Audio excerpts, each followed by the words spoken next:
Okay, good morning, everyone. Welcome to the NACC session and day 2 of the ADRC Fall 2023 meeting. We are so happy to see so many of you here in person and to have so many more of you joining online. I think we had 950 people register for this conference. So our community is growing, and we're so happy that we can allow more folks to join us with the hybrid option. So thank you, and thank you to Bright AV for making that all run smoothly. We really appreciate it. So my name is Sarah Biber, and I'm the Executive Director at NACC. I am honored to be kicking off our session today on behalf of the NACC team. Before I get started with my talk, I want to mention that, next slide, please.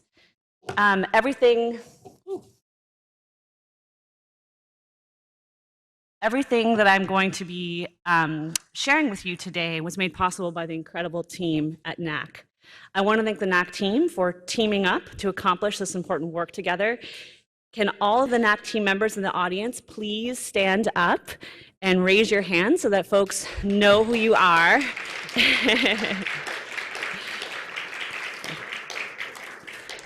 Wonderful. I encourage attendees to connect with the team and learn more about the amazing work that they are doing at NACC. I also want to introduce 2 of our new NACC team members.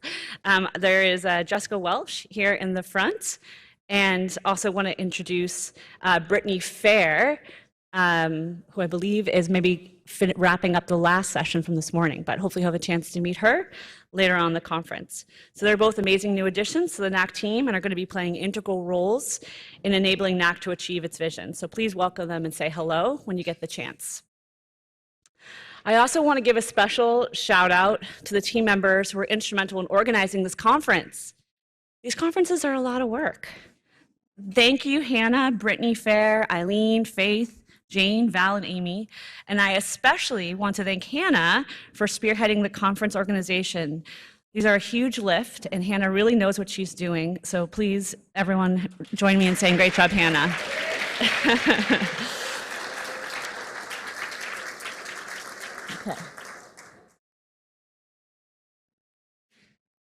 Okay, so the modernization that's underway at NACC is moving at full speed, and today's session will be focused on the upcoming transition to UDS v4. Several colleagues will be participating to address different aspects of this transition and to help answer your questions during our Q&A session. We will then review the new ways to access NACC data and highlight some of the new multimodal data streams that are coming online soon. This session is also going to feature exciting demos, so stay tuned. I want to thank everyone who filled out our most recent UDS v4 survey earlier this month. We were happy to receive responses from all 37 ADRCs. As always, and I say this a lot, NACC does not want to build it and hope that you come. These surveys, along with our ongoing engagements with ADRC committees and work groups, are important mechanisms for identifying needs, gathering input, collaborating on solutions, and also tracking our progress. The transition to UDS v4 is a big one, and it's important to NACC that we collaborate with the community to develop needed solutions and ensure a smooth transition. As expected, the top reported concern area that you have questions and concerns about is the UDS v4 timeline. We'll be coming back to that later in this session. Other concern areas were staff burden, participant burden, operationalization of new components of UDS v4, training for data managers, training for clinicians, translations of UDS v4, implementation of REDCap, and managing UDS v4 without REDCap. So we'll be touching on many of those questions today. We are collaborating extremely closely with the CTF and our electronic data capture work group to address all of your questions and concerns. You'll be hearing more about that over the course of the session and in the coming months. We look forward to fielding some of your questions live during the Q&A session here today. My fellow UDS v4 presenters today are talented experts in the field of AD/ADRD research and/or electronic data capture. I will start by introducing Dr. Greg Jajka and he's joining us virtually. Thank you. He's from the University of Kentucky. can now pull up Greg on the virtual stage. Very good. Thank you, Sarah, for the introduction. I'm delighted to be back again. Again, my apologies for not being able to be there in person. As I stated yesterday, I kind of talked a little bit about, the time frame, the potential costs of moving to UDS4. I'm delighted today to really be able to present about what we think really are the benefits. And so that's important. The field's dynamically changing. Of course, UDS4 is including a capture of disease-modifying drugs. This is incredibly important to make sense of our biomarkers, but also a very strong focus on social determinants of health. And we know how important these are.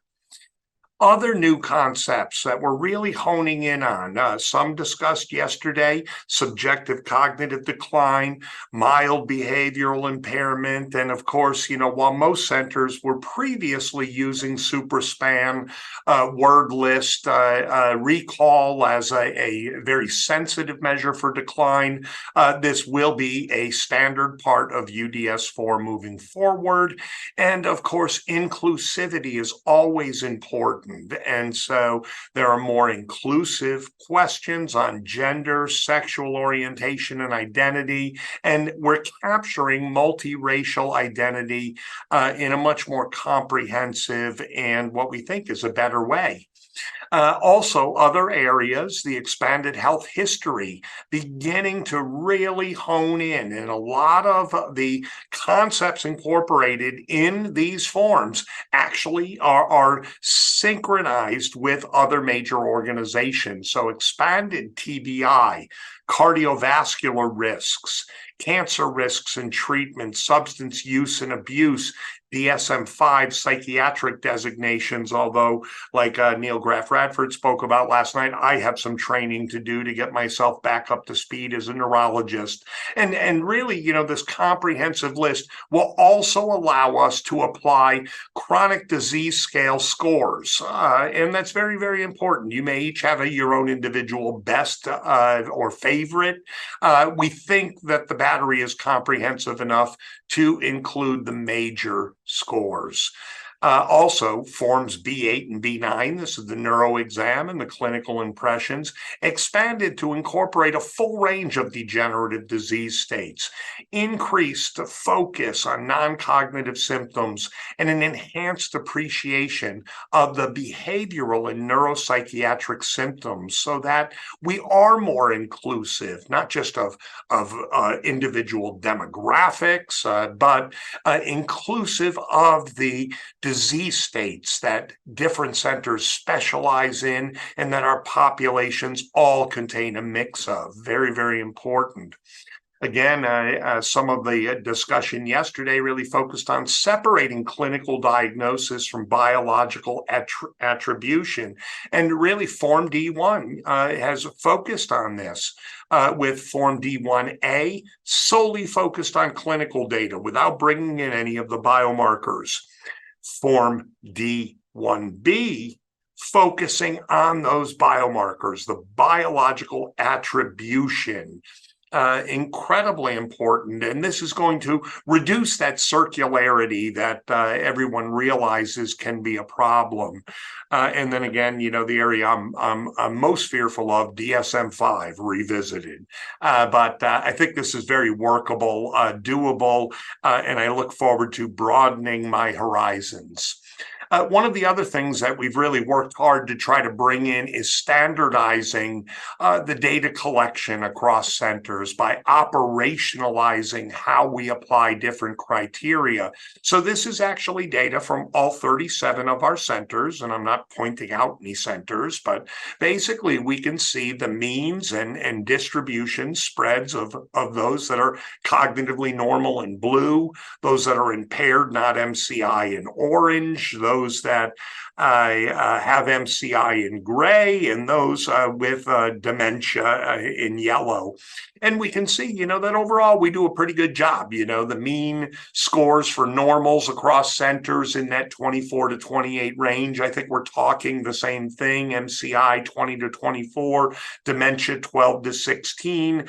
The variation that we see between centers is likely due to the population studied, but again, trying to tighten that up. Where we really see a big difference between centers is this impaired other. This is a mixed bag. And the mean center MoCAs range from 18, well down in a dementia range, up to 25 in a mild cognitive impairment, potentially even normal range. We recognize that some sites use this to designate lifelong cognitive impairments, such as adult Down syndrome. Some use it for MCI dementia due to non-degenerative medical causes. The new form's going to allow us to be able to identify how and why people are applying this so that all centers are more in line. And when we are trying to advance our science, we're working with data we understand. So this impaired other, I really think, it's moving this diagnosis out of the garbage can into something useful for us. So I think these bonuses are just tremendous. And the science we're going to be able to do within centers and across centers with this additional data, I think is more than worth the additional time, which again, our early estimates, 13 minutes. We'll see how that actually pans out when we do our pilot study. But I hope you all are as excited as I am, because we've been working on this for a long time, and we really hope it's reflected in the science we do. So I'll stop there. Sarah, thanks for inviting me to present on this portion of it anyway, and to serve on the panel.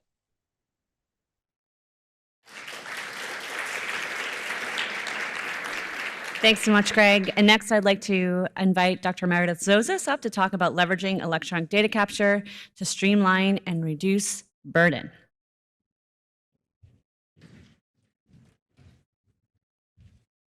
Hi, good morning, everybody. So I'm a professor of biomedical informatics and co-director of the Data and Stats Core at the South Texas ADRC. And I've also been leading data infrastructure and data coordinating centers for about 25 years. And just in case anybody missed it, I want to talk about a little bit of history. So NACC has been working really hard to modernize the infrastructure for the ADRCs. Does anybody know how to advance those slides? Sorry. Oh, thank you, ma'am. Okay, so, they've really been working, the infrastructure, it has been pretty old in many cases and places, and they've really been working extremely hard to modernize our infrastructure, which is a really fabulous advance for the group. The goals of this are things like streamlining data collection, maintaining or increasing data quality, and maintaining flexibility for local ADRCs. REDCap's been chosen as a crucial part of the infrastructure and the architecture because most of us, actually 27 of us, are already using REDCap at our institutions. So it made a lot of sense for a lot of reasons. At the same time, the upgrade to UDS4 is a really efficient time to make other changes like infrastructure changes. This also means, though, that many of us are going to undergo internal changes with respect to systems or data migrations or upgrades of existing systems. As everybody in the room knows probably better than anybody else, there's an awful lot of interconnected and moving parts with the data that we collect. And in order to move across to migration, all of it has to be expertly and meticulously reconnected. Because of all these moving parts and all the complexity, things will go wrong. But to help things go right, NACC and the Data Core Steering Committee have launched a group called the EDC Working Group. It's 90 people from 31 ADRCs working across 3 subgroups to ferret out requirements, to actually develop a REDCap UDS-4 that centers can use if they desire, and also to make progress on documentation and training to support everybody as we all make one big, aligned, advancing step forward. Importantly, this work also established collaborative planning. So all of the many differences and the real important differences across our ADRCs really make this a situation where the unity of all of us is far smarter than any one of us. And that's where the collaborative planning really is going to make a big difference, and frankly already has made a big difference in getting things in place to move forward. At the same time, it's also really created a community and a peer support group so that when things do go wrong, there's a group of very qualified people who already know each other who can rally to set things back on the right track. The new architecture looks something like this, with REDCap involved for those centers who desire to use it locally. It does two really important things. It provides needed standardization, as well as gives tremendous flexibility to local data centers so that they can optimize workflow, data flow, and frankly, all of local operations using the information system. So before I close, I want to leave you with one important thing. It's an ancient informatics secret, actually. There are 4 ways to get value out of information systems. Those include connectivity, automation, decision support, and data mining to gain insight from data. The NACC architecture has already moved the ADRCs forward in some of these crucial areas. There's significant opportunity for local centers to continually innovate and move even further forward, and I encourage everyone to do so, and I can't wait to see what you do with it. And speaking of seeing what you do with it, I have the pleasure of introducing Sarah Gothard, who's going to give you a little glimpse of what UDS-4 in REDCap looks like.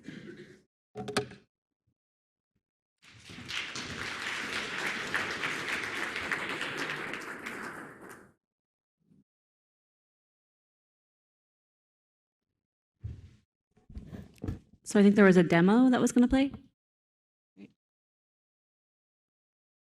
Hello, we're going to be demonstrating directed entry into a REDCap project. First, to navigate to a field of interest, you would go to Record Status Dashboard on the left-hand side under Data Collection. This takes you to a list of subjects for that study or project. To select the subject of interest, you would select the hyperlink underneath the first column. This takes you to subject level field or form information. So all the forms in the UDS packet are included under the subject level, and you can go into them using the radio dials to the right. Green means fully completed data entry. A yellow radio dial would mean fully completed but unverified, and red would mean partially complete or incomplete data entry for that form. Gray or clear radio dials means there's no data for that form. To go into the D1A, for our example, we'll select the radio dial. To select response options in any of the forms in REDCap, you could do it one of 2 ways. You can use your mouse to select the options of interest, or you can tab between fields, hit spacebar, or toggle with the right and left arrow key, and then tab again to move to the next form. Direct data entry has some real advantages. It has better quality data capture in that, as you can see, all of the PDF information for instructions on how to fill out these forms is included in the REDCap documents pre-built by NACC and the EDC workgroups. It also has links to the coding guidebook for better information on data capture. Additionally, it also has field validation, so no one person collecting data can enter data outside of the scope of any one field. If I were to try to save this form as it exists now, I would get an error telling me that a required field is incomplete. Additionally, it tells you information from the current visit or historical visits to better inform any of our fields. In this example, does the participant have normal cognition? The information from the CDR of the current visit is piped to this field, and you can make a better informed decision on how to respond. On just the general hard copy packets, this information isn't provided and you would have to go through forms to find that information. Additionally, direct data capture is more time efficient. In the pre-built forms provided by the EDC workgroups and NACC, there are default options endorsed already, and you would just need to confirm using piped text, if that's included, that that is correct. Also, direct data entry includes into an electronic data capture has branching logic. I'm going to the B8 to show examples of branching logic. Branching logic populates the skip logic. It hides or shows fields depending on what you enter. So the complicated skip logic in the PDF forms on the UDS documents is done automatically for the person capturing data. As the B8 example shows, it only populates what you absolutely need to complete. Or it doesn't populate anything if you're done.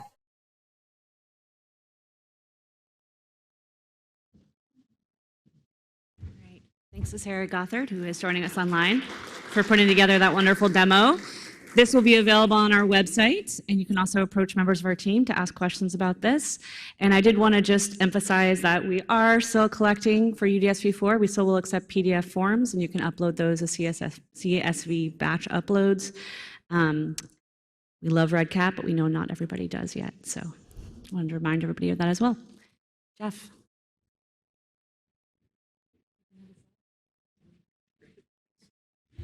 All right. Thank you, Sarah.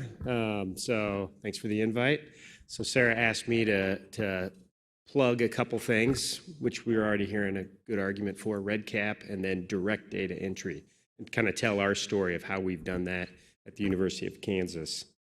So this slide, basically shows that a lot of sites are already doing this, and a lot are thinking of it. So 19 sites are directly entering data into electronic data capture.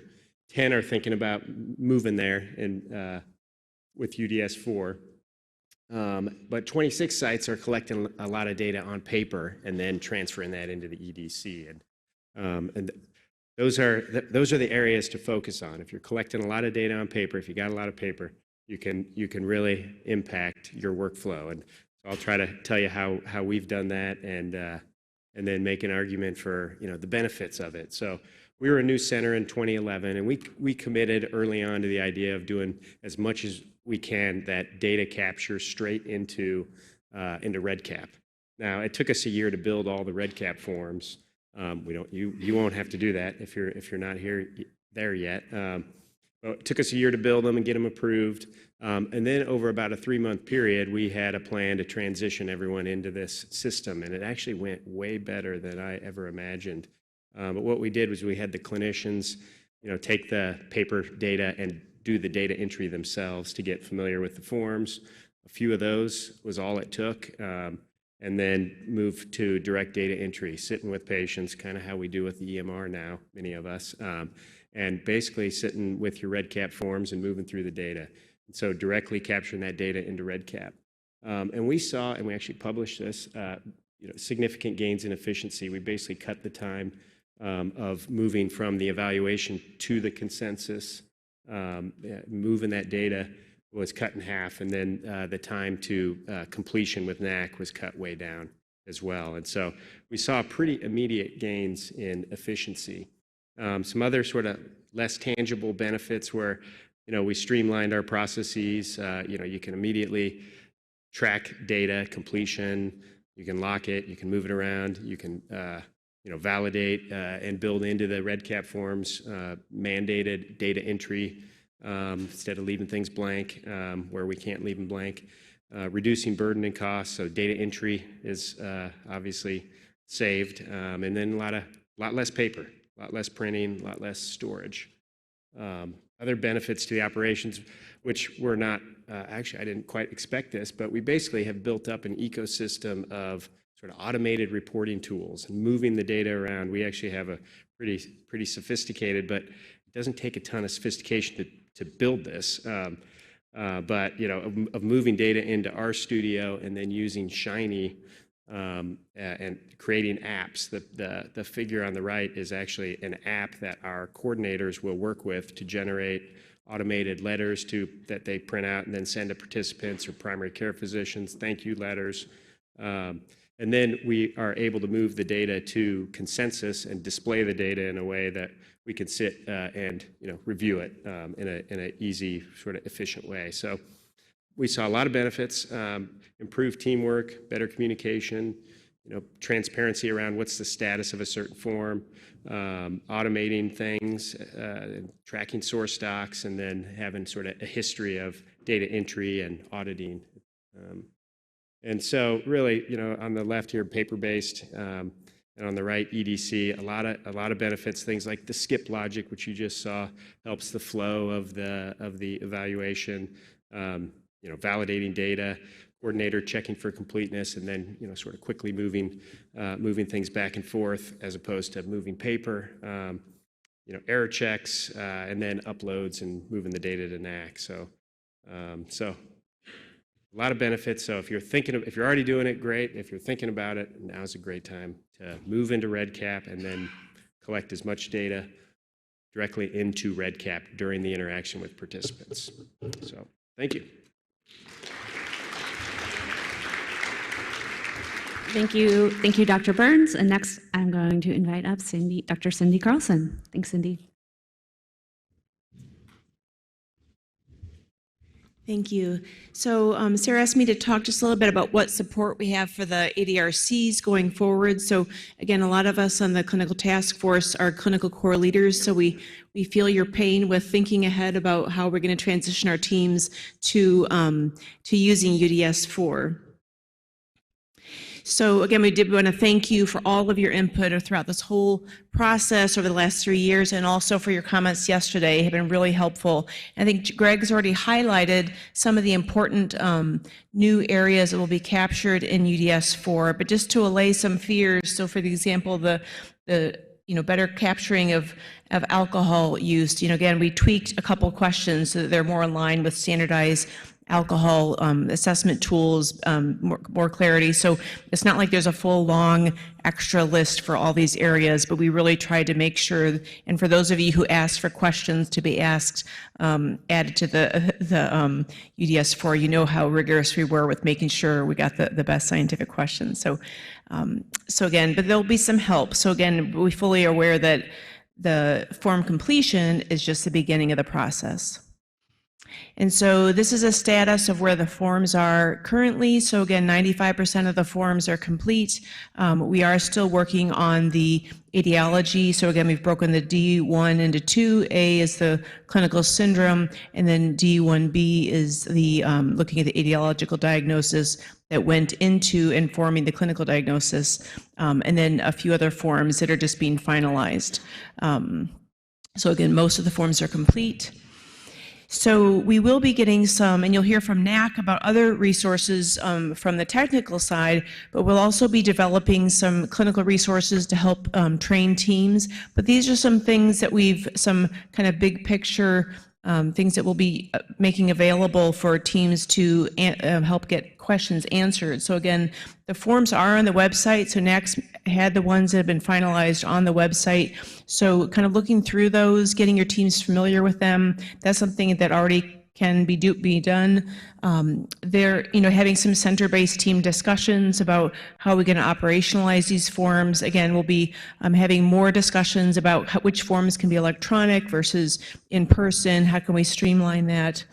Working through case examples in a consensus conference. So again, even at our site, we're already starting to I'll pull up examples of UDS4, and we'll kind of think through how would we categorize this in UDS3 versus UDS4.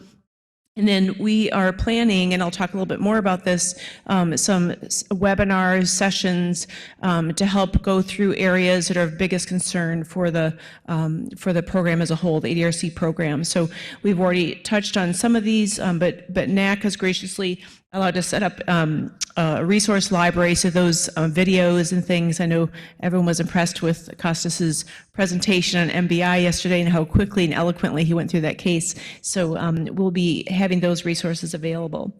But there'll also be the standard things, so the code book, the data dictionary.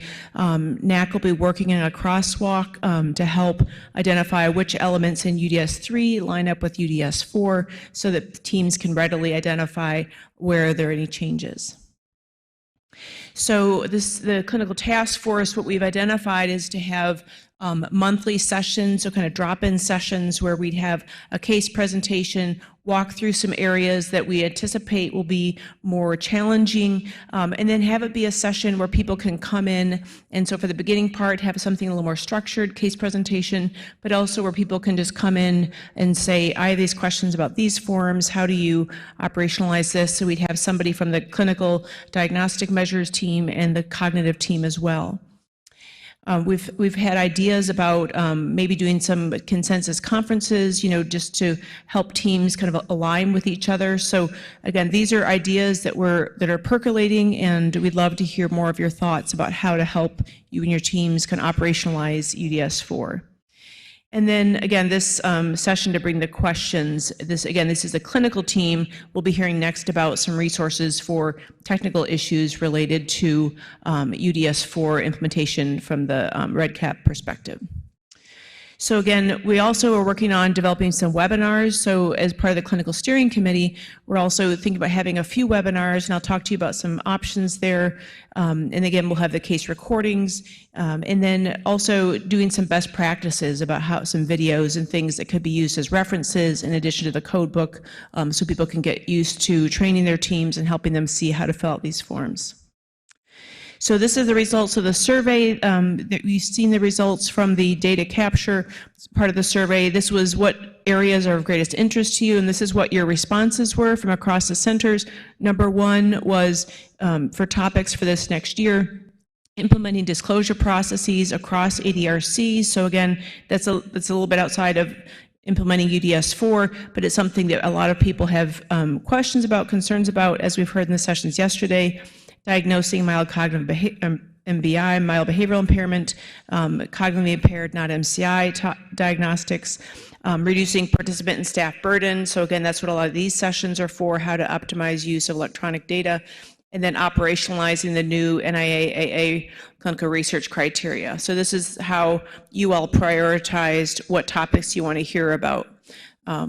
So we'll be picking the seminars and training sessions starting with these topics. And then again, thank you for many of you who said that you'd be willing to participate in pilot studies of testing these forms. So, testing the REDCap and the PDF, so that'll be really helpful. So I'll stop there. Thank you. Thanks so much, Dr. Carlson. And we have Sarah Gothard that will be joining us live online. Hi, everybody. I am here to talk about the technical resources and support that we're going to be offering to all the ADRCs. I am the co-chair of the Documents and Training EDC work group. So this slide, it's a lot, and that's kind of the point. What it shows here is that there are going to be many, many, many technical documents being generated from EDC work groups and NACC. These will include step-by-step guides on all elements of the UDS lifecycle. They'll have UDS for field management guides, the crosswalk, best practices, the DSMP, and all elements of a REDCap project, including the XML file for an entire REDCap project, zip files, data dictionaries, and pre-built data export reports for your NACC uploads. There'll also be other technical documents that we're generating, including GitHub use, how to use Flywheel, and all of the NACC upload step-by-steps. As you can see, there's a lot being done. Because of that, on the volume of content being generated, I want to talk about the support that we're going to be giving everyone. We're going to, the resources on the prior slide will be very easily accessible through multiple means. We're also going to have trainings and other real-time support for UDS for transition, Flywheel transitions, and the NACC idea transitions. And additionally, there's a growing focus on resources and communication shared between ADRCs that's being addressed by the EDC work groups and NACC. For accessible resources, one of the ways that these resources is going to be highly accessible is through the NACC developed checklist. The development of this checklist is data-driven, informed by the NACC's experience with the SCAN project. Thanks to this, the UDS4 transition checklist will be an exhaustive roadmap for the migration from UDS3 to UDS4, and it'll have links to all of that content you saw earlier. It's important. An important element to note is that this checklist is not going to be exclusive to those REDCap users, and we'll have materials for centers using REDCap, but also for those who are using the PDS forms for their in-house processes. Also, it should be noted that most of the EDC work groups are mindful of those still using the PDFs, and resources will be annotated for cross-use cases. All of the resources developed by the 3 work groups will be available on an updated NACC website. This content will be organized in a hierarchical, intuitive structure that is easy to navigate. ADRCs will have access to all of those forms, the data dictionaries, forms, step-by-steps, REDCap projects, and so much more across this new website being developed. But the static resources on the website and checklist are not the only support we're going to offer ADRC data managers and data stewards. With so many changes, we're planning to have live trainings for technical changes to the NACC system. These live ADRC-wide seminars will include topics from navigating the website resources, how to use them in implementation, to uploading training for Flywheel. In addition to the broad training seminars, volunteers from the EDC work groups and some NACC technical staff will have office hours where ADRC staffs can come in and ask questions to support their transition. But lastly, we've agreed as an EDC working groups that the best help we can find is often each other. Because of this, we currently have 2 established resources so we can communicate with one another. Because of the broad use of GitHub for documentation and development of NACC deliverables, it will also be a resource for ADRCs to leave comments and ask for feature updates around REDCap resources and NACC forms and Flywheel. The Documents and Trainings group is developing GitHub guides for sites that may have less experience or need refreshers. Additionally, the continued use of Slack channel will allow ADRC personnel to communicate directly to one another if there are questions or resources that they can be shared between us. But one of the big asks of the EDC community to NACC has been the creation of an ADRC community forum specific for our ADRC community that allows for easier dialogue, thread creation around ADRC topics. Currently, there's a lot of discussion on how this will be supported and if there is a need. I hope this can be discussed further with our groups during these sessions. Thank you. Thank you, Sarah.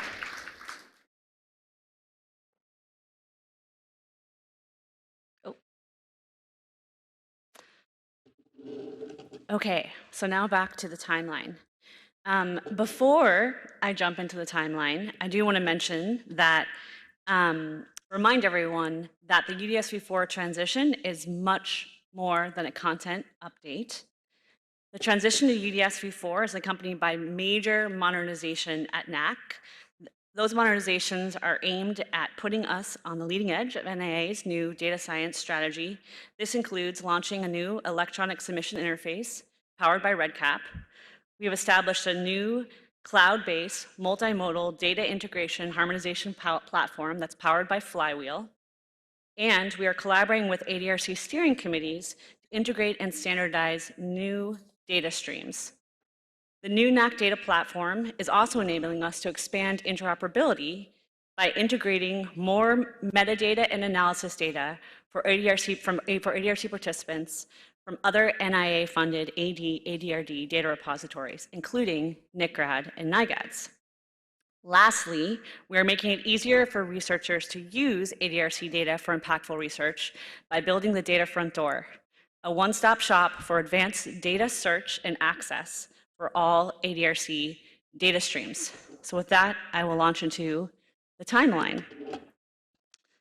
So over the past few weeks, NACC has been collaborating with our colleagues on the CTF, the Electronic Data Capture Work Group, and NIA to put together our best guess timeline for UDS-V4. I'm going to walk you through this now, step by step, starting with the UDS-V4 content sections.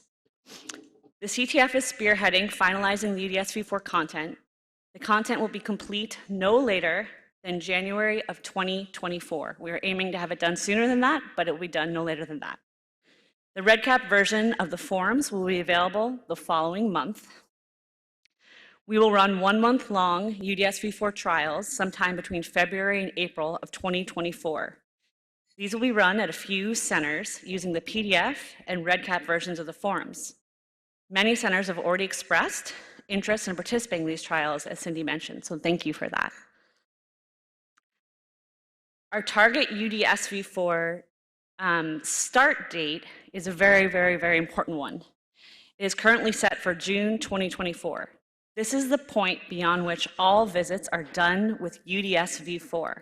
So UDSV3 is no longer used for data collection after that point. Please note that this date is still tentative. The feasibility of this date is something that we are actively evaluating, and we'll be reaching out to ADRCs for additional input on this. There are some very important considerations that will impact this timing, including how long it will take sites to get ready to start collecting UDSV4. We have heard everywhere from 90 to 240 days, depending on the center, the availability of Spanish and Chinese translations, the needs of affiliated studies, as well as the cost of NACC maintaining our legacy system while also maintaining our modern new data platform. Our target UDSV3 stop date is in the future.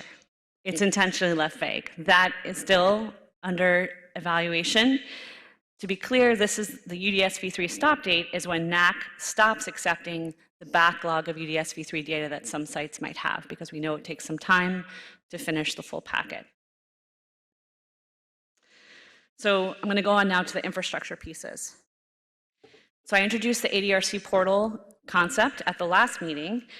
So we are building those, and those will serve, as I discussed last time, as a new tool for ADRCs to be able to access, audit, and download their participant data.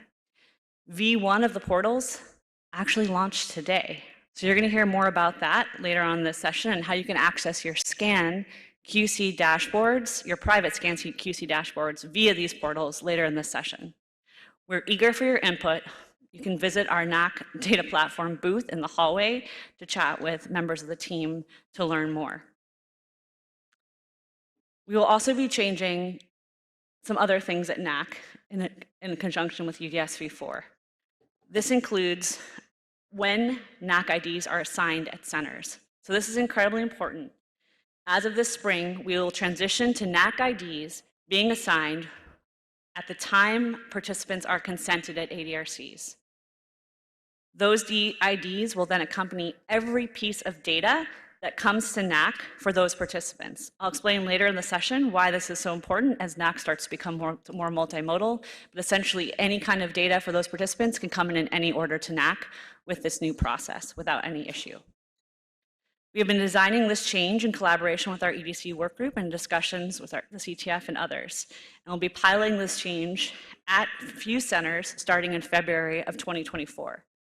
We anticipate that the new NACC ID process will be required starting around the same time in May of 2024, right before the transition to UDSV4 happens.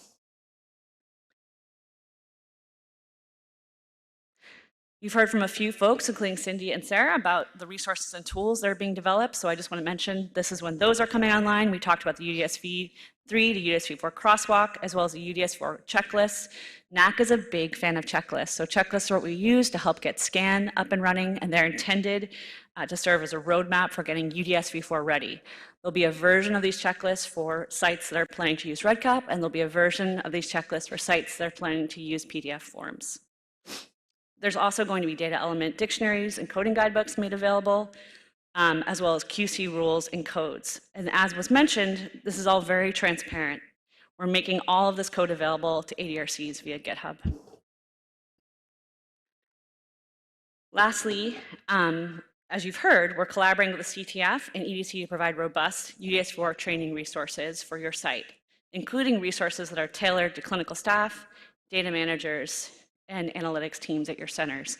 So this again extends into the future. There's still lots of things that need to be sorted out. You'll be hearing a lot from us in the coming months as we work to gather more information on this, but this is our best guess timeline at this point. We're incredibly lucky to be able to work together with leaders from across the country to develop UDSV4 for the ADRC program and for the AD/ADRD field at large. I want to give a huge thanks to our clinical task force for dedicating enormous time and expertise to this effort. We look forward to partnering with you to get this across the finish line. And there's a good reason why researchers around the world look to UDS as the gold standard. So I just want to thank our CTF for volunteering their time for this. It's a huge effort. We're almost there. We're almost across the finish line.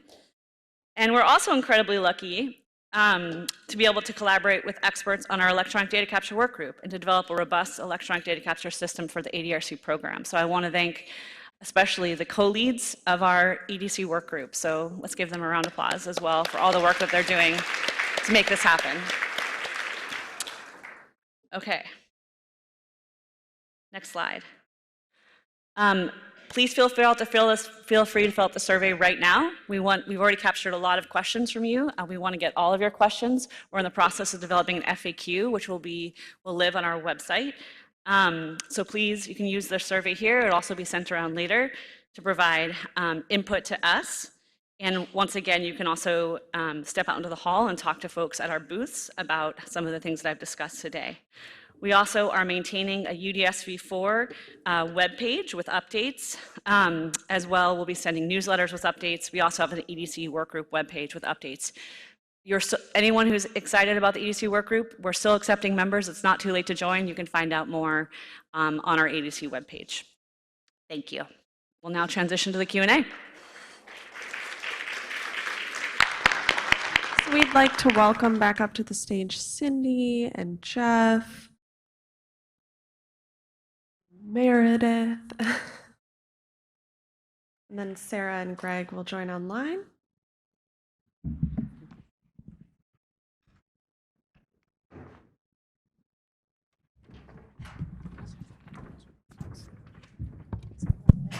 Don't be shy and walk up to the mic if you have a question in person. Greg, it's me again. So I have a question for you. So we are going to implement, bring the DSM-5 diagnostic codes to the visits that we have with the patients. I know you can you hear me? No, I think you cannot hear me. Yes, I can hear you, Oscar. So part of the mild behavioral impairment and the work that the group has done is really to look at, when we say depression, what do we mean? Do we mean mild depressive symptoms? Do we mean a DSM disorder? And making that distinction is important. So we're not going to be dealing with the entire Bible of DSM-5, but for many of our common conditions, we're going to need to become a little bit familiar with making that distinction. Does this meet criteria for full-blown depression, or according to DSM-5 criteria, or is it just depressive symptoms? And that's going to really help us be able to use that data. When one says depression, we're going to be clearer in what they mean depending on which category is selected. So yes, Oscar, this is going to require some refreshment for those of us that don't practice using the DSM-5 criteria. But again, I think there are some select diagnoses that we see commonly in practice that we're going to become a little more familiar with. And the Cindy and the Clinical Steering Committee and the CTF is going to work to set up training programs to really help us achieve that familiarity and comfort. Again, important that we're standardized in our application across centers, or we're not going to be talking the same language. We'll be talking apples and oranges. Well, but this requires a very good psychiatric assessment, just to make a difference between a 311 and a 296 in the DSM. So this requires a good psychiatric assessment, and I'm not sure in many centers will be able to provide. I think that's a valid point, Oscar, and I think we probably need to put together a committee to look at that and define what. We have in our center, we have a psychiatric assessment in all the patients, and we spend a significant amount of time trying to determine the level of depression, 311 or 296. And what you said is important, but it requires time. Yeah, I think a lot of this is a work in progress, Oscar, but I really appreciate those comments. This is clearly an area that we need to flush out a little bit better. I wish Costas was with us today because I know he's put a lot of thought into this. Oscar, given your experience and the experience at Pittsburgh, we would love to bring you on board for insights, discussions, and figuring out how we can best operationalize, at least for standardization across centers. We're not all going to turn into psychiatrists, but the goal is standardized diagnoses and speaking apples to apples. He was Chad Murchison, UAB Exploratory ADRC. One thing that I'm mildly concerned about that I haven't heard discussed up to this point is, especially with the advent of cognitively impaired, not MCI, is that determination. Especially down in Birmingham, we see us getting a lot of those at this point, because again, we base it off of the C2 neuropsychological assessment from all of this. And my center knows better than to put me within 15 feet of a patient, but I'm really good at turning a person into data. And I love the kind of color coding charts that Amy Pierce presented yesterday from all of this. So my big question is, many of us are still using the same normative calculators that are being applied from 2018. That was built off of about 3,100 people from NACC. And we did have an update on race, and we could sit here and have an entire debate about whether or not applying race on normative scores is a good idea or a bad idea. But I do feel there's a need to update those calculators and those norms to be more comprehensive, because it seems like we're doing ourselves a disservice if we're going to be collecting all of this very refined information, especially within the context of social determinants of health, but still using these same standards to basically determine, oh, cognitively impaired, not MCI. So I'm just kind of wondering, are there plans within NACC to update those calculators or to refine them in the way they're being applied to, again, get to Greg's point of better uniformity and standardization? It's a great question. I don't know if anyone from the cognitive task force is here, if Andy or Sandy. Anyone from the cognitive task force? I can't see. Mary's here. Mary, thank you. So I don't know that this is an answer, but I think it is one of the undone pieces yet. We've just seen throughout the whole set of data that's been presented that the nuance of the characterization is not fully in any of our norms, right? Whether it's the exact range of age education interaction, race ethnicity. So I would really like us to appreciate that we can collect the data with precision. And if we want to ask questions about, did these scores make a difference with all these demographics, let that be done by the computer and let the cognitive impairment be strictly a clinical impression.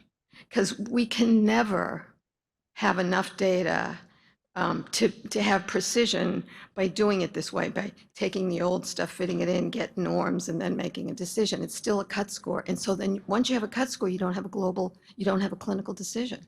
So I think we need to respect the two of them and not worry about it. So if the category of reason is impression of their cognitive status, it's a clinical impression, right? It's all it can ever be. So I really think that that's one of the reasons why we tried very hard not to change much of the cognitive testing, because it does give us those kinds of numbers.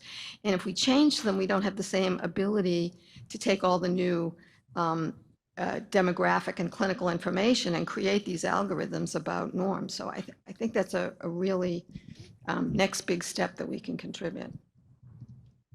Thanks, Mary. Gil? Thanks to all the presenters. Especially in light of the priority list that we saw, I had a suggestion for the CTF. Those vignettes that Costas put up were so helpful.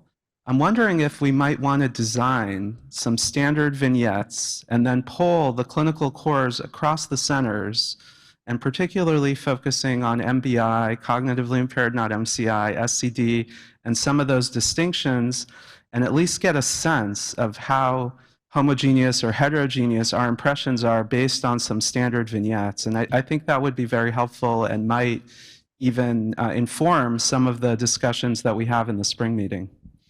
It's a great suggestion. And I think, yeah, because one of the other main reasons too that this was developed because of frontotemporal dementia. I mean, Howie was really involved in this process and trying to help us distinguish between, early subtle clinical changes from, FTD versus some changes from depression or leading to Alzheimer's. So I think that'd be a great suggestion, Gil. And so things like that are things that we can work on just to see where the groups are. That's a great suggestion. Hi, Allison Lindar from Oregon Health and Science. Thank you, Sarah, for your hard work.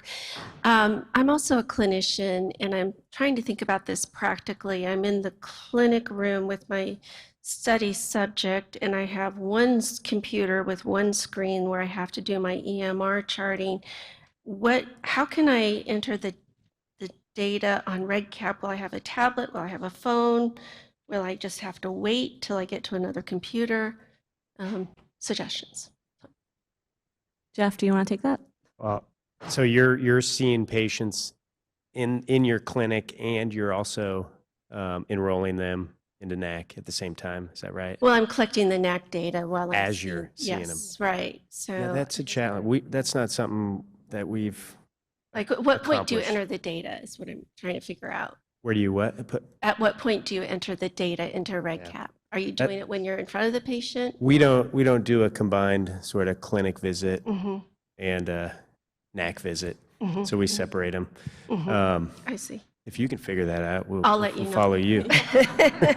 Yeah, I think, the NACC data is so much more extensive than we do in clinic. I think it's, yeah, I don't know how many centers do co-visits like that, but that would be really hard to do a clinic visit for clinical purposes and I research visit. Correct myself. It's a research visit, but it's also in the clinic setting, and we do document our research visits in our EHR. Oh, okay. So if you're doing your EHR and your REDCap, that's kind of. Oh, we don't. Yeah, we don't do that. Okay. We do that, and yes, I think Meredith maybe can answer to. For some things, we're trying to create the forms within Epic, so that some of the data can be filled in. Not saying everything, but we do use a clinical neuropsych, clinical neurology, largely because our patients really appreciate not having to come back for a separate visit. Right. Yeah, there are multiple workflows that will work and can work, and it really depends on what's going to work best for your local workflow in your clinic, and to what extent you document the visit in the electronic health record, what data it is. And there is some of it that can be pulled out directly into REDCap. It has a module called Clinical Data Integration Services. We have that implemented and use that locally. That's an option for you if you go EHR first and then REDCap. I've also seen it done the other way around.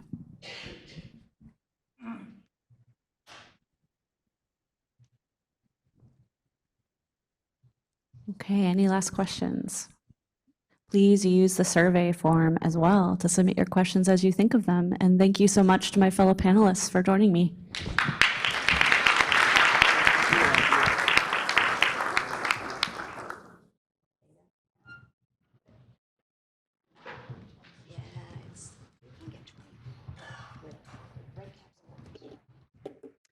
Okay, now I'm going to touch on new ways to access your ADRC data. So as you know, NACC is in the process of building a multimodal cloud-based integration platform with advanced data sharing capabilities. I'm happy to report that we have been making great progress towards launching this new platform since last spring, and I'm excited to introduce you to some of the new features today.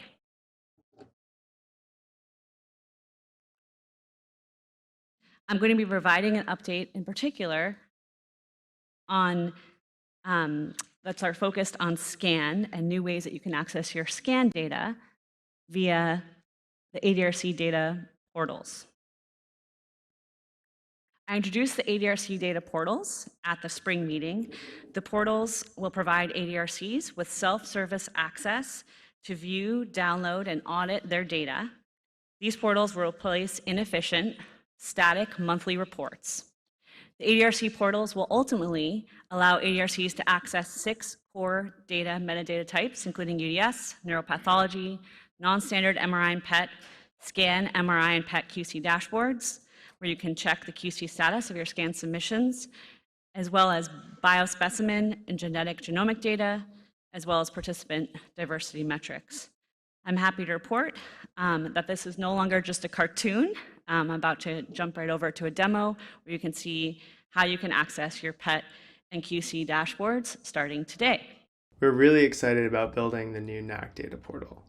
The portal will allow ADRCs to log in directly to the NACC website and will provide centralized access for centers to view and download harmonized data from NACC and other affiliated studies. The ADRC portal will allow centers to access 6 core data and metadata types: UDS, neuropathology, non-standard MRI and PET, standardized MRI and PET, biospecimen and genetic genomic data, and participant diversity metrics. Because the data portal is integrated directly with the NACC data platform, it also allows us to connect data across studies, such as quickly selecting a research cohort based on the presence or absence of different data modalities and linking individual participant data across studies. We will also be able to integrate with the data platform to do things like display the new SCAN dashboards directly on the NACC website, streamlining centers' access to data submissions. We look forward to hearing your feedback on what features you'd like to see built into the data portal. Okay, so you saw that there was some, first of all, thank you, Brendan Smith on the NACC team for putting together that beautiful demo. I really appreciate it. So you can also have this played for you in the hallway if you missed any of that. And we'll also have this available on our website. But essentially what you just saw was how you can go to the NACC data portal, log in, and navigate to your SCAN QC private dashboards for your MRI and your PET QC dashboard. So that is available literally starting today, that you can get in there and go see those, and they will be kept up to date from here forward. So you'll notice that some areas here are grayed out, and that's because those are features of the dashboard that are still under development. As those become available, we will be letting you know and also providing you with information on how to access that information. So you can provide input on the ADRC portal also here. This is also something that we'll be sharing after the meeting. And I also want to mention that 34 out of 37 ADRCs have completed the task of providing authorization for their ADRC members to be able to access the portal. If you are one of the ADRCs that has not completed that task yet, it's not too late. This is something that we manage through your administrator. You can see here the link for administrators to authorize access to the NACC data platform via Flywheel. So if you are one of those few centers that still has not completed this task, you can still do that today. And I want to thank Ben, Laura, and Amy on my team for setting up this system that enables centers to be able to do that. Okay, now I want to share some updates on the data front door. The data front door, of course, is the one-stop shop that we are building for all ADRC data streams. I'm also going to tell you updates specifically related to SCAN with regards to the data front door. So there are multiple components of the data front door. One is our quick access files, which many of you are familiar with already. As I mentioned, I'm going to be talking about our SCAN public dashboard, and that's when I want you to play that other video, right, AV, in just a sec. And also, we are also in the process of defining requirements for a cohort selection tool that will enable researchers to build your own multimodal data sets. So the data front door is where researchers anywhere in the world can go to access NACC data for free. All right. So now please play the SCAN public dashboard video. Welcome to the SCAN public dashboard. The public dashboard allows you to quickly and easily monitor the number of scan-compliant MRI and PET images submitted by each ADRC to SCAN. If you're interested in seeing more detail about specific scans uploaded by your ADRC, you can visit your private dashboard. Here, I'll be asked to authenticate with my university credentials to sign into NACC's data platform. I can click here to view my center's private ADRC dashboard. Currently, there are 3 options available. In the future, we'll be adding a 4th dashboard with all scan variables. If I click on my MRI dashboard, I can see quickly where all of my MRI scans are in the QC pipeline. If I want to dig in a little deeper, I can sort and filter at the row level. Let's say I just want to download a report of my failed QC scans. I can quickly query those rows and export a filtered CSV file with just the information I need. Similarly, on the PET dashboard, I can quickly view at a glance the QC status of my PET uploads. If I'm interested in seeing all of my QC data in one place, I can go to the All Uploads tab, where I can easily download a CSV file containing the QC status of all of my center's scans. Okay, thank you so much, Brendan. Once again, you can see this in the hall. We'll have this available on our website and more information coming on this soon. This is literally available to you today. So you can go onto our website and see your center's data up to date right there, right now. Okay, and I also wanted to mention that we still have our quick access files. People really like our quick access files. So we see an 81% increase per month in people using this data. And as Bud mentioned yesterday, there's been a big increase in publications using NACC data, in part because of these new ways to access the data. Takes 15 minutes to make a request, and I do want to mention that all scan variables will be available via our quick access file starting in November of 2023, so stay tuned for that. And it's a lot of scan data. So you can access, currently we have 2,746 PET scans from 20 sites and 10,690 MRI scans collected from 30 sites, and that number, of course, is increasing every day. As far as things that are coming online for SCAN, I mentioned that all SCAN variables are going to be available via the quick access file starting in November. In addition, in the future, we are working to enable cohort selection using SCAN data and other data modalities available at NACC through the data front door. And we'll also be creating secure enclaves where you can directly download your data into a secure enclave for analysis. We will also keep you posted on when the raw SCAN images will be available via Loni. Lastly, our team has worked really hard, led by Brittany Fair here, to put together a SCAN dashboard quick guide. This is where you can learn how to access the SCAN public dashboards, get your ADRC, SCAN MRI, and PET QC dashboards access. It's very intuitive. You can access it right here. It's also available on our SCAN website. Lastly, I want to mention we didn't just come up with these ideas on their own. We did a bunch of interviews with sites, including 20 sites, myself, Cerise, and Sterling, to find out what the needs were with regards to SCAN, and these are the solutions that we built as a result of those interviews. I want to thank the whole SCAN team who has really come together to develop all of these resources. In particular, I want to thank the people on my team who have played an instrumental role in getting these dashboards available for all of you today, including Brittany, Brendan, Ben, Zach, and Jessica especially, who have put enormous work, especially over the past week, to ensure that you had up-to-date data available through your dashboards today. So I'll give them a round of applause too. Okay. You can provide input on your SCAN dashboards via the QR code right here. And thank you. I'm going to quickly jump to our next section because I want to make sure we have enough time for Sterling and for Rhoda to join us. I talked about a lot of different data modalities. The last thing I want to mention is that the reason that we need to have a new NACC ID assignment process is because This is going to enable us to be able to bring in all sorts of new data modalities in a streamlined way into our NACC data platform. So it's going to support that expanded multimodal data collection. So data can be submitted in any order. It supports tracking of subjects who change ADRCs. Those IDs are used to integrate all the different data modalities for a given participant. And as I mentioned, we're planning to roll this out alongside the UDS v4 transition. I also wanted to mention that we are in the process of launching a lot of pilots focused on these various data modalities here and to make those available to the ADRCs and integrated within our NACC data platform. These are just some of the partners that we're working with here, and I hope to share more on this at an upcoming ADRC meeting, hopefully this May. And with that, I'm going to add that we have an amazing new program that we're launching today. You can get online and apply for this starting right away. This is in collaboration with NACC and Gates Ventures. And I mentioned this at the last meeting, but this is actually live and you can get on there and apply. The goal of this program is to accelerate innovative digital biomarker collection and sharing across the ADRC program and beyond to advance AD and ADRD research and discovery. So the funding is, we're going to be funding 1 to 3 pilots ranging from $250,000 to $1 million in direct costs for 1 to 2 years. This is open to any ADRC or non-ADRC group or company. They must have multiple, as in more than one, ADRC collaborators. And we have released the RFA yesterday, and applications are due on January 19th.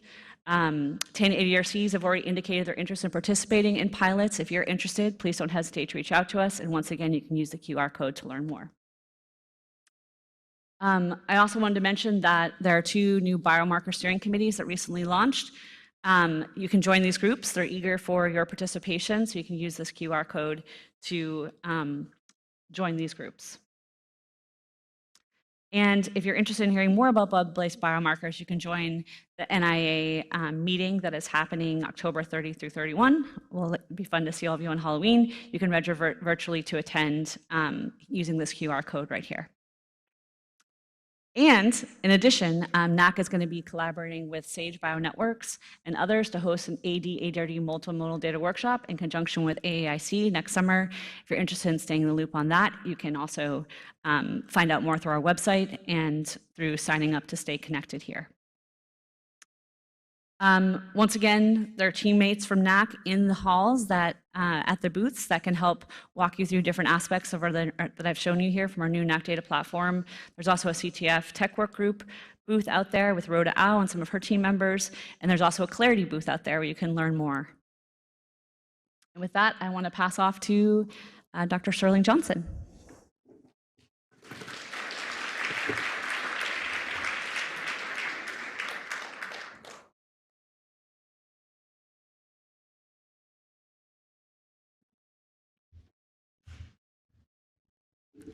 Morning, everybody. Thank you, Sarah, for giving me the time to present today on behalf of my Clarity multi-PI colleagues and the many investigators who are part of this project. It's really taken a whole lot of us in the ADRC system to get this project where it is now, and a big thanks to the NIA for supporting this. You saw something like this yesterday. And I just wanted to go through briefly what we're up to and how this will interface with the NACC system that you just saw. So as you can see here, our goal is to empower individuals from all communities to prevent and treat the multiple intersecting causes of dementia. And the only way we can effectively address these is to know what the person has. And that is our goal with this project. And as we learned yesterday with the ATN discussion, there still is lots of room for this kind of research and knowledge. It's a big gap in our field. There's a list there of some of the investigators on this project. There's many investigators, 47 in total, but here's some of them. And here on the next page is the list of the site investigators. Thanks to all of you at the sites who are supporting this project. We'll be in touch with you as we go and look forward to working with you as we launch this project rapidly. Here's some of the gaps in the field. I think we all know these things, that AD doesn't occur by itself, And as I said, treatment and prevention is going to hinge on whether we accurately define what the person has. The ADRCs are an ideal place to do this. You're all centers of excellence that contain the diagnostic heterogeneity that will enable this kind of project with important brain donation programs, 27% enrollment from underrepresented groups. But a gap in there is that even though we're getting more diverse as a set of centers, there's still a gap in getting those individuals into biomarker studies. There is a recruitable pool of about 11,000 across all of our centers, and there's ample room for imaging in that recruitable pool. Okay, let me also say that we're not planning to redo the infrastructure. We want to build on what's already there. And so as you have seen already and will see, we're making extensive use of NACC, NCRAD, and SCAN, Lonnie, and also NIAGADS.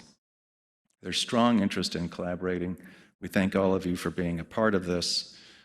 And we also saw this slide yesterday that the ADRCs do cover the ideologic spectrum, which is something unique that this project brings and that you bring to this gap in our field. The guiding principles here is to make it easy on you. We know you're already doing way too much, and we want to work on, to utilize the existing resources and your existing workflows as much as we can. So we will be providing funding and support to amplify what you're doing, to build the SCAN database and the linked databases around that. And that's really our overall goal. Broad consent for sharing with NACC and interlinked with other data that you already collect. The data will become part of your ADRC, and so you should use that idea as you select subjects for enrollment into Clarity. Another big guiding principle is diversity and inclusion. Monica Rivera-Ment is here, and she'll be available, as will I and others, to answer your questions. We want to embrace the clinical heterogeneity. We want to focus and develop valid tools for detecting the multiple causes of cognitive impairment. Okay, here's a little bit about how this is going to work, and this is very much a work in progress. So we're building this as we go, knowing that it should go quicker than a de novo study because there's incredible resources that already exist. So the money has been awarded.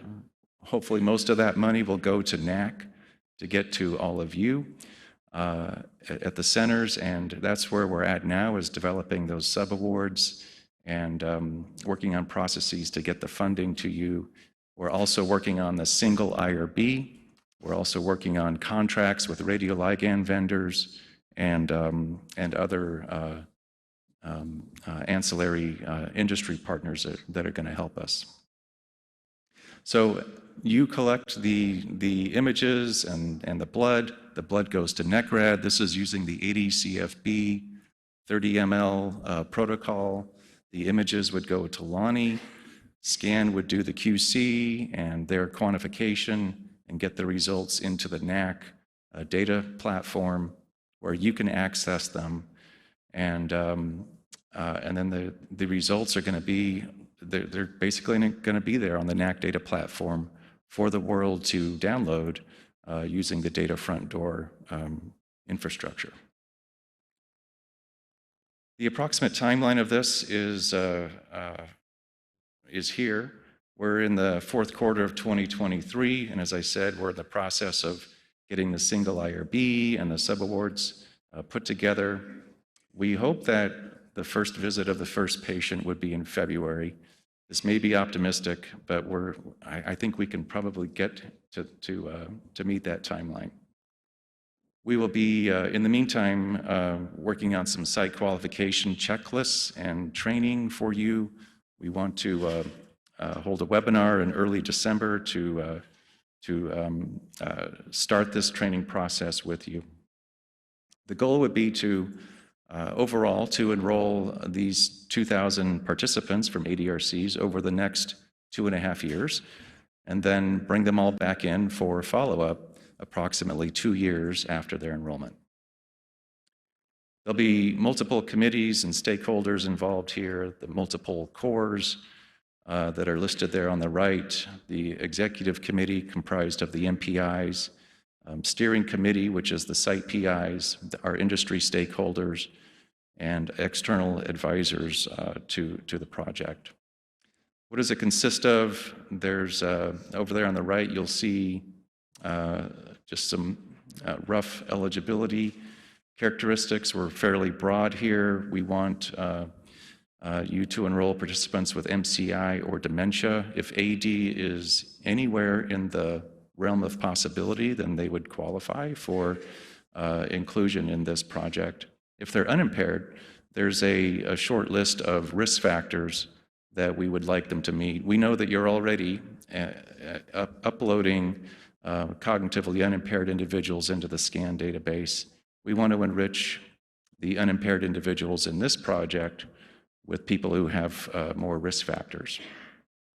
And then the procedures there, amyloid PET using the SCAN standard protocols, preferably one that your site is already using. And if you need support in developing radio tracer relationships and getting radio tracers to your site, we want to help you do that. In addition to the amyloid PET, tau PET, and disclosure, and the T1 weighted and FLAIR sequences from SCAN, we want you to collect plasma to go to NECRED, as I said, using ADCFB. There'll be a couple of add-ons, FDG PET, and advanced imaging, advanced MRI to go beyond some of the sequences that we're all doing with ADNI. And again, you get to keep a copy of all of your images, and you should think of that as you select who you're going to study here. This is just some examples of how we can use the kind of data that we'll be collecting. We can collect an amyloid timeline, which means an age of onset and disease duration. This kind of thing can be done with p-tau217 from plasma. It can be done for white matter hyperintensities to get an onset age of vascular disease. Dave Jones at Mayo has really elegant protocols for analyzing FDG PET scans to gain a probability score for AD, for Lewy body disease, for TDP-43 related proteinopathies as well. There's another example here from Penn showing that the disproportionate atrophy and the location of that atrophy, disproportionate to the amount of tau that's present, may help us get an idea of what else is going on. So these last two examples were indirect measures of proteinopathy. As we collect the blood markers, we'll be looking towards more direct markers of proteinopathy. So how does this fit into the NACC flow? Clarity will provide the funding and a little bit of the infrastructure and protocols. SCAN, as you all know, does not provide funding for imaging. They're there to be our imaging core, so to speak, and to analyze these data and to get it back into the NACC data stream. And this will be how we integrate with the rest of the NACC data and the UDS data that you're already collecting. Okay, next steps. As I said, optimistically, we hope that we can get going by February 1st. Please stay tuned for requests from us for information about the ligand availability at your site, your recruitment goals, and a startup checklist from us. Please start thinking about how you'll get this up and running at your site and personnel that you may want to devote to this. And we'll be in touch very soon as we get this thing underway. Thanks for your patience as we get this started up. I know you'll have lots of questions. We'll be available out in the hall to start to address those and to get your feedback, and then we'll follow that up with more detailed answers if we can. Thank you.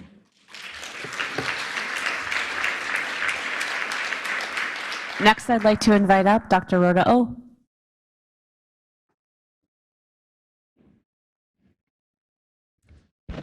Hello, everybody. I'm shockingly up here to talk to you about digital again. And so, and I'm hoping that I can channel some of the energy that Cerise and Brud brought, right, yesterday, into getting you to really embrace sort of the concept of digital, because it is coming. So I just want to, though, make sure that people understand that there's actually science behind this. So this is the cliffjack, curves that everybody knows. And, relative to cognition on this framework, it sort of appears later in the course. And really, what we're really trying to do is figure out how do we actually move that cognition piece forward much earlier on in the course of the disease. And, we all know the potential impact. If you delay onset of symptoms by 5 years, you're going to reduce people's risk by about 50%. But we think that actually can do better. If we can detect early enough, intervene early enough, we can actually prevent disease altogether. So really the question is how do we solve this detection challenge problem? And within the ADRCs, we're going to start by not doing anything in terms of changing the UDS. We're going to continue to do the UDS like you've always done, particularly the cognitive UDS. But we're going to introduce the concept of the Boston process approach, which many of the neuropsychologists will understand here. And we're going to implement this approach by preserving again what you're already doing. You're going to get your traditional cognitive UDS scores that you've always been getting. But we're going to expand what you're going to be able to collect out of those neuropsych tests. And we're going to collect well beyond sort of that single score that everybody has been relying on for so long. We're really going to focus on sort of what's the path to that final response. Because it turns out when people are getting to that final response, they say lots and lots of different things. Some correct, some not correct, right? And that's what we're really trying to figure out. So I'm hoping this works. Does the sound work on this? You might have to play it.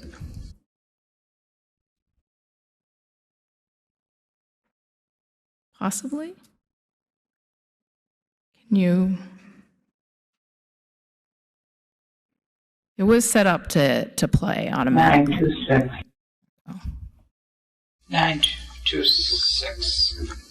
So what's important about this recording is this is the same individual tested twice. The first time they were considered not cognitively normal, the second time they were deemed to have MCI. What's really important is if you heard that response, it was the same response each time. And that response was actually correct for that particular test item. So if we use the traditional approach, we would have said this person was fine. But I think you could hear there was a difference in how they said the correct response in the first time versus the second time. And that's really what this whole digital voice concept it is. It's about taking that Boston process approach, and I say it's like putting it on steroids. So this is not new science.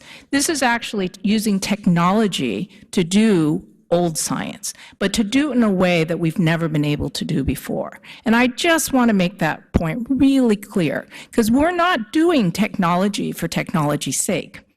We're doing technology because it solves a long-standing problem that we haven't been able to pick up using our traditional tools.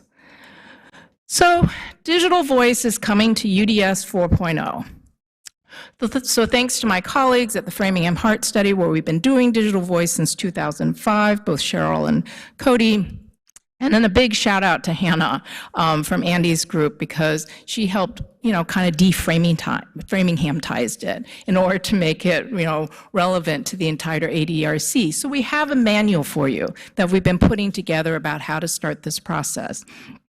It includes, how you're going to start, what equipment you might want to use, how you're going to store it, and then also we're working on how we're going to get it to the NACC. And we're not going to make you figure this out on your own. We have a tech work group that we have reassembled. They're going to be thinking about how to increase our digital footprint overall within all the ADRCs, but in the meantime, they're also going to help all of you in terms of figuring out what is it that you're going to need in order to implement this new digital voice component into your ADRCs.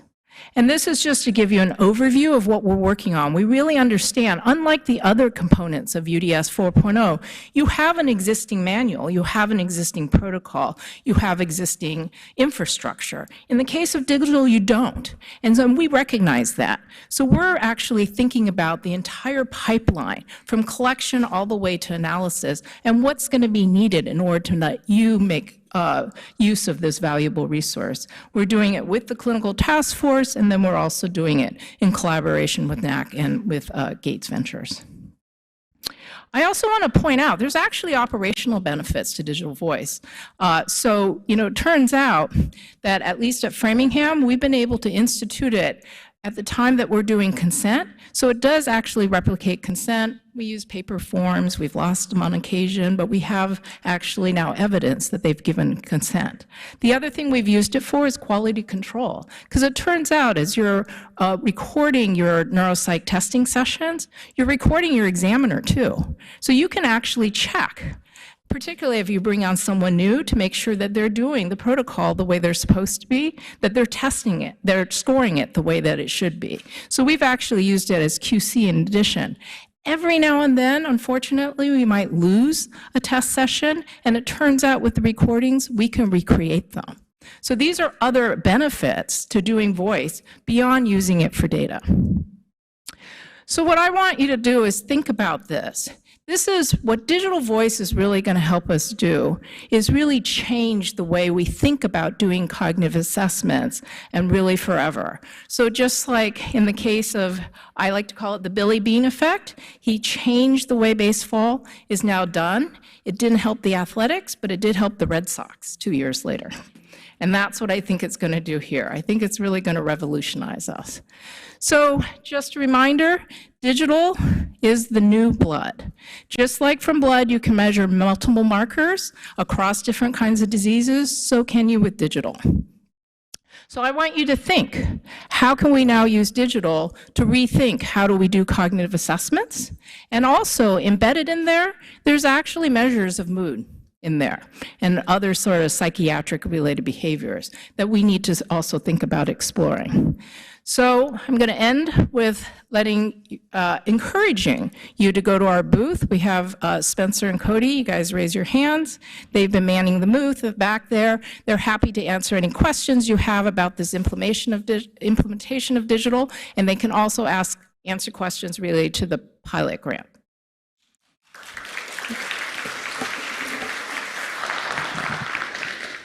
All right, can we get another round of applause for our NACC session speakers? So I have the privilege of announcing a few awardees. Yesterday we had an incredible showing of rec poster presenters over in the California A Room as well as online on Hubelo. And so I do have the 2 award winners. This is a $1,000 award per awardee that is granted by NACC and REC, and it is called the NACC Rec Rising Star Award. So after I've announced your name, if you are in the audience, we would love to recognize you. Please stand up, and then we'll have a certificate available for you at the registration desk. So without further ado,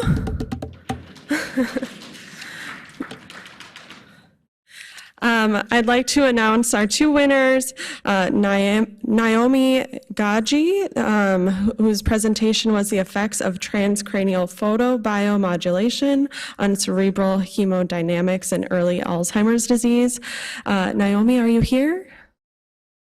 Yay! Congratulations. And our additional winner is Francis Cambraniero from Vanderbilt ADRC, who presented on neighborhood disadvantages associated with changes in cerebrovascular health among older adults over a 9 years follow-up period. Francis, are you here? Yay!